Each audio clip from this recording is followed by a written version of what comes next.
చూసారు కదండి, ఇలా రోట్లో వేసుకోవాలి. నేను పోపు లాంటిది అంతా తీసుకున్నానండి.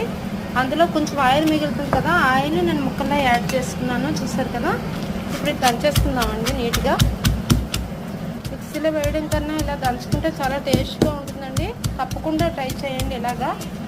కొత్తిమీర ఫ్లేవర్ ఇష్టమైన వాళ్ళు ఉంటే కొత్తిమీర కూడా వేసుకోవచ్చండి. కొంచెం ఇందులో దంచుతున్నప్పుడే లైట్గా కొత్తిమీర కూడా వేసుకుని దంచేసుకోవచ్చు. కానీ నాకు దోసకాయ ముక్కల పచ్చడి ఇంగువ ఈ ఫ్లేవర్ ఇష్టము, అందుకని చెప్పి నేను యాడ్ చేయట్లేదు. సో ఇష్టమైన వాళ్ళు, కొత్తిమీర ఫ్లేవర్ ఇష్టమైన వాళ్ళు అది యాడ్ చేసుకోవచ్చు. వేడి మీద దంచేసుకుంటే మనకు తొందరగా నలిగిపోతుందండి. చూస్తారు కదా, నలిగిపోయింది ఆల్మోస్ట్. చూసారు కదండి, నలిగిపోయింది. ఇప్పుడు ఇదంతా మనం ఏం చేద్దామంటే ఇందులో వేసుకుని కలిపేసుకుందామండి. నేను స్పూన్ తోటి కన్నా హ్యాండ్ తోటి అయితే తొందరగా మిక్స్ అవుతుందని కలిపేస్తున్నాను.